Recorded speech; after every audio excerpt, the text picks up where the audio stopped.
دوسری عدالت بیٹھ جاتی ہے، دوسری اٹھتی ہے، تیسری بیٹھ جاتی ہے، اور جو سرکار کے وکیل ہیں وہ مکمل طور پر ان کو پروٹوکول حاصل ہے، ان کی نہ گاڑی کی چیکنگ ہے، نہ ان کی تعداد کی کوئی چیکنگ ہے، وہ اپنی مرضی سے جاتے ہیں، صرف ہمارے اوپر ہی قدغن ہے۔ جو شخص ان کو لگتا ہے کہ یہ وکیل آ کر آج فرد جرم جو ہے وہ روکے گا یا اس کے اوپر وہ لیگل کوئی آگے ایکشن لیتے ہوئے کوئی ایسی بات کرے گا کہ سر یہ جواز نہیں بنتا یا کوئی تھوڑی سی ریزسٹنس ڈالے گا، تو اس کو گیٹ کے باہر ہی ویسے ہی روک دیا جاتا ہے۔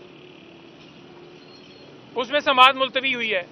خان صاحب نے آج بڑا واضح طور پر میڈیا والوں سے بھی بات کرتے ہوئے انہوں نے یہ کہا کہ میرے اوپر صرف اور صرف قصور یہ ہے کہ میں نے ایبسولوٹلی ناٹ کہا۔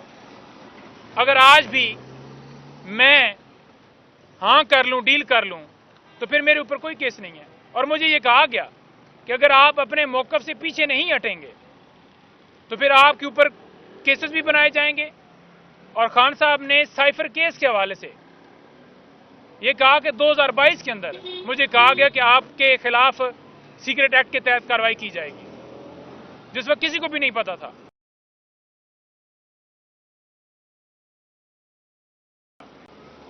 اور اگر میں غلامی قبول کر لیتا، میں چاہتا کہ میری قوم جو ہے، جو ہم حقیقی آزادی کی جنگ لڑ رہے ہیں، جو رول آف لا کی بات خان صاحب کرتے ہیں، یہ باتیں جب جے آئی ٹی پہنچتی ہے تب بھی کی جاتی ہیں، اور خان صاحب کا اس کے اوپر بڑا واضح بیان ہوتا ہے کہ حقیقی آزادی کا مطلب یہ ہے کہ ہمارے ملک کے اندر رول آف لا ہو۔ ایک چھوٹا چور جو ہے، کوئی موٹر سائیکل، کوئی بکری، کوئی اس طرح کی چوری کرتا ہے تو وہ بیچارہ سزا بھی کاٹتا ہے، اس کی ضمانت بھی نہیں ہوتی، اور جو بڑے چور ہیں وہ اپنے ثبوت بھی نہیں دیتے اور کلین چٹ دے دی جاتی ہے۔ توشہ خانہ کے اوپر خان صاحب نے مجھے، اور سائفر کے حوالے سے 3-4 جو کیسز چل رہے ہیں ان کے اوپر انہوں نے مجھے کہا کہ آپ نے جا کر بتانا ہے۔ سائفر کیس کے حوالے انہوں نے بتایا کہ بڑا کلیئر کٹ ہے، جن لوگوں نے سازش کی، جن لوگوں نے اس ملک کے خلاف سازش کی، جو اس سازش میں انوالو ہوئے، ان کے اوپر کوئی کیس نہیں ہے۔ جس نے سازش کو ایکسپوز کیا اسے اندر ڈال دیا گیا، یہ ہے کیس۔ دوسرے نمبر پر انہوں نے کہا کہ جو توشہ خانہ والا ہے، صرف اور صرف یہ ایک ڈرامہ رچایا جا رہا ہے۔ انہوں نے کہا کہ آپ دیکھ لیں کہ وہی یون چودھری عدت کے دوران نکاح والے کیس میں ہوں گے، وہی یون چودھری اور باقی جو لوگ ہیں، انعام شاہ، اب انعام شاہ کی بات ہو یا ان کے جو بھائی ہیں عمران شاہ اس وقت جہانگیر ترین کے پی اے ہیں اور وہ ان کے ساتھ ہی شروع سے رہتے ہیں۔ تو وہ شخص جو اس وقت ہم کو الیکشن سے آؤٹ کرنا چاہتے ہیں، جو ہمارے حریف ہیں، ان سے گواہی لی جا رہی ہے، ان کو اپروور بنایا گیا ہے۔ تو آپ اس سے اندازہ لگا لیں کہ یہ کس طرح سے ایک پلان کے تحت یہ سارا کام کیا جا رہا ہے۔ وہ لوگ جو ہمارے مخالف ہیں، وہ لوگ وہی ہمارے یہاں پر آ کر گواہ بنے۔ تو اس گواہی کی کیا ویلیو ہے؟ گواہی تو وہ ہوتی ہے کوئی ایسا بندہ جو نیوٹرل ہو۔ آپ کا دشمن آپ کے خلاف گواہی دے گا نا، آپ کا دوست تو نہیں ہے وہ۔ تو انہوں نے یہ بھی کہا کہ یہ جو گاڑیاں شریف صاحبان نے اور دوسرا وہ زرداری انہوں نے لی ہیں اور جو ان کے کیسز ہیں اس کے اوپر کیا اپڈیٹ ہے؟ انہوں نے کہا جی جو ہمارا ریکارڈ تھا، جو ہمارے اوپر کیسز تھے، ہم نے تمام جو ہے ہم نے بات ایڈمٹ کی کہ جناب آپ گفٹ کی بات کر رہے ہیں، تو جو پروسیس تھا اسے اڈاپٹ کیا گیا، بلکہ 4 گنا زیادہ قیمت کے اوپر وہ ادا کی گئی، اور جو لوگ لے ہی نہیں سکتے تھے، جو توشہ خانہ کا قانون ہے اس کے مطابق گاڑی لی نہیں جا سکتی، اس کے اوپر کوئی جسٹیفیکیشن آئی ہے؟ بلکہ کبھی وہ کہتے ہیں گاڑی ہماری ہے، کبھی وہ کہتے ہیں گاڑی ہماری نہیں ہے۔ اسی طرح سے جو اپارٹمنٹس ہیں، خان صاحب نے اس حوالے سے بھی کہا، خان صاحب نے کہا کہ یہ تو یوں ہے جیسے کہ توشہ خانہ جو القادر ٹرسٹ ہے، انہوں نے کہا جی کہ نمل یونیورسٹی ہے تو اس کی زمین کبھی میرے اوپر الزام لگا دیں کہ میرے نام پہ میں نے فائدہ لیا ہے۔ پھر جو شوکت خانم ہے اس کے حوالے سے بھی کہہ دیں کہ میں نے جناب اس میں فائدہ لیا ہے۔ تو جو ٹرسٹ ہوتا ہے اس کے اندر جو ٹرسٹی ہوتا ہے اس کا رول کیا ہے؟ کیا اس کے نام پہ آنرشپ ہو جاتی ہے؟ کیا زمین اس کے نام پہ ٹرانسفر ہو گئی ہے؟ وہ تو ٹرسٹی ہے، اس کو کوئی بینیفٹ نہیں ہے، کوئی فائنینشیل فائدہ نہیں ہے. لیکن یہ جان بوجھ کر ایسے مقدمے بنائے گئے ہیں. 12 مہینے سے جو درخواست پینڈنگ ہے اسلام آباد ہائی کورٹ میں توشہ خانہ کے حوالے سے، جو الیکشن کمیشن نے فیصلہ دیا تھا اس فیصلے کو ہم نے چیلنج کیا تھا اسلام آباد ہائی کورٹ نے. خان صاحب نے کہا کہ اس درخواست کے اوپر نہ ہمارا لاہور کیس چلنے دیا جا رہا ہے اور نہ یہاں سے درخواست واپس لینے دی جا رہی ہے، جو کہ ہر شخص کا حق ہے کہ میں اگر کیس دائر کرتا ہوں، میں واپس لینا چاہتا ہوں تو مجھے اجازت دی جاتی ہے، کوئی انکار نہیں کر سکتا. لیکن اس کے اوپر اجازت نہیں ہے. لیکن دوسری طرف دیکھیں تو جس طرح سے ان کو لایا گیا ہے، جس طرح سے ریڈ کارپٹ بچھائے گئے ہیں، جس طرح سے پروٹوکول آتے ہیں، جس طرح سے سی سی پی سلوٹ مار رہے ہیں اور جس طرح سے ان کے کیسز بری کر کے ان کو کلین چٹیں دی جا رہی ہے، خان صاحب نے بڑا واضح کہا کہ یہ جو ہے اس نے اپنی سیاسی قبر کھود لی ہے اور اس کی سیاست ختم ہو گئی ہے جس دن اس نے یہ سارا کام کیا اور ایکسپوز ہو گیا. اس کے بعد جو باقی دیگر کیسز ہیں ان کے حوالے سے بھی خان صاحب نے کہا کہ 9 مئی کے اوپر بھی لازمی بتائیں.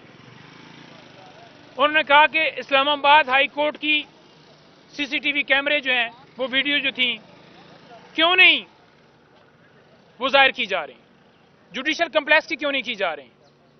انہوں نے کہا جی کہ جو 9 مئی کے حوالے سے لاہور والا سارا ہمارے اوپر ملبہ ڈالا جا رہا ہے، فائدہ کس کا ہوا ہے؟ سب سے زیادہ نقصان کس کا ہوا ہے؟ کون اس وقت کیسز اور ساری چیزیں بھگت رہا ہے؟ کس کی پارٹی کے اوپر کریک ڈاؤن ہے؟ لوگوں کے ساتھ کیا کیا جا رہا ہے؟ لیکن انہوں نے کہا اس کے اوپر انڈیپینڈنٹ تحقیقات ہونی چاہیے، جوڈیشل کمیشن جو ہے وہ تحقیقات کرے.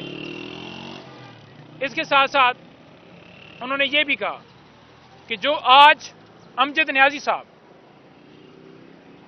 آپ کو پتا ہے کہ وہ آئی سی یو میں چلے گئے ہیں، صرف کیوں کہ اس نے آگے سے ہار نہیں مانی. اس نے کہا میں عمران خان کے ساتھ کھڑا ہوں. اسپیشلی انہوں نے مجھے کہا کہ اس کے حوالے سے جو عثمان ڈار فیملی کے حوالے سے انہوں نے کہا کہ آپ نے ذکر کرنا ہے. پھر جمشید دستی جس کی وائف کو جیسے ننگا کیا گیا، اور اسی طرح انہوں نے کہا جی ٹاپ جو لیڈرشپ تھی، پہلے جتنا ہو سکا انہوں نے ان کو اٹھایا، اغوا کیا، کسی سے پریس کانفرنس کروائیں اور کسی کو پارٹی جو ہے وہ جوائن پٹکے ڈلوائے گئے، اور جو نہیں مانا اس کے ساتھ آپ نے دیکھا کہ عمران ریاض کے ساتھ کیا ہوا، اور باقی آپ سارے دیکھ رہے ہیں کہ جو آج وہاں پر جس حالت میں وہ ہیں، جس طرح اعظم سواتی صاحب کے ساتھ کیا گیا. ایک ایک شخص کا خان صاحب نے ذکر کیا ہے، کیونکہ وہاں پر میں ایک ایک چیز آپ کے سامنے ایک ایک بندے کا نام لینا ذرا مشکل ہو جاتا ہے. ان شارٹ میں کروں تو خان صاحب نے یہی کہا کہ صرف اور صرف جو میرے ساتھ کھڑا ہوگا اس کے حوالے سے انہوں نے یہ کیا ہے. لیکن انہوں نے کہا ہے کہ حقیقی آزادی کے لیے قربانی دینی پڑتی ہے. کسی صورت جو خبریں چلا رہے ہیں کہ ڈیل عمران خان کرے گا یا عمران خان کے کوئی آنسو آ گئے، اگر اس نے ڈیل کرنی ہوتی تو وہ اس وقت کر لیتا جب اس کی حکومت گرائی گئی. ڈیل کرنی ہوتی تو اس وقت کر لیتا جب اس کے اوپر یہ کہا جا رہا تھا کہ آپ کے اوپر حملہ کیا جائے گا، اور حملہ ہوا. حملے کے حوالے سے بھی انہوں نے کہا کہ دیکھیں جو حملہ ہوا ہے، یہ جو سارا ہمارے اوپر کر رہے ہیں، یہ جو حملہ وہاں پر وزیر آباد میں ہوا، کیا اس کے اوپر کوئی میری طرف سے سٹیٹمنٹ آئی کہ کسی کو آگ لگا دو، جلا دو، یا کوئی کسی کارکن نے کسی بلڈنگ کے اوپر جلاؤ گھراؤ کیا ہو، توڑ پھوڑ کی ہو؟ کسی نے کیا ہے؟ سب سے بڑا واقعہ تو وہ تھا نا کہ میری جان کے اوپر حملہ ہوا تھا. تو یہ صرف اور صرف میرے اوپر، پارٹی کے اوپر یہ سارا کیا جا رہا ہے. 8 فروری کے حوالے سے انہوں نے کہا ہے کہ ہمارے جتنے کارکن، پورا Pakistan, youth, I L F, جتنے لوگ ہیں، انہوں نے کہا کہ آپ متحد ہوں، ڈٹے رہیں اور یہ جو مرضی کر لیں، عبرتناک شکست ہوگی ان کی، ضمانتیں ضبط ہوں گی ان کی، اور 8 فروری انشاءاللہ تعالی ہر طرف عمران خان ہو جائے گی. اور آخر میں یہ کہوں گا کہ ٹکٹس کے حوالے سے، کیونکہ میں پالیسی سٹیٹمنٹ نہیں دینا چاہتا، لیکن اس کیس کے حوالے سے ضرور کہنا چاہوں گا کہ پہلے الیکشن کمیشن نے اسلام آباد ہائی کورٹ کا پشاور ہائی کورٹ کا جو فیصلہ آیا تھا اس کو امپلیمنٹ نہیں کیا، انٹرا کورٹ اپیل میں چلے گئے، اب دوبارہ آیا ہے، ہم نے ٹکٹ جاری کرنے ہیں، ان کو کمپینوں کی اجازت ہے، جلسے کر رہے ہیں، جلوس کر رہے ہیں، باقی جتنی پارٹیاں ہیں، لیکن ہمارے نشان کے اوپر الیکشن کمیشن پارٹی بنا ہوا ہے۔ اور باقی آپ نگران حکومت کا بھی حال دیکھ لیں کہ عمران خان کے ایک کالم کے اوپر وہ جس طرح سے کامنٹ کر رہے ہیں کہ وہ سزا یافتہ ہیں، وہ جیل کے اندر ہیں۔ پہلی تو بات یہ ہے کہ ان کی سزا سسپینڈ ہو گئی ہے، اور کیا جیل سے جتنے یہ صاحبان باتیں کر رہے ہیں، اپنی پارٹیوں کا ذرا ریکارڈ چیک کریں، اندر سے کتابیں، آرٹیکل اور ساری چیزیں نہیں لکھی گئی۔ کیا کسی قانون کے اندر قطعاً ہے کہ کوئی بندہ اگر قید ہوگا تو وہ لکھ نہیں سکتا، پڑھ نہیں سکتا، پہننے کی اس کی اجازت نہیں ہوگی؟ عمران خان کی تصویر سے خوف سے لے کر، بلے کے خوف سے لے کر، اس کے کھمبے سے بھی یہ ڈر چکے ہیں۔ Thank you.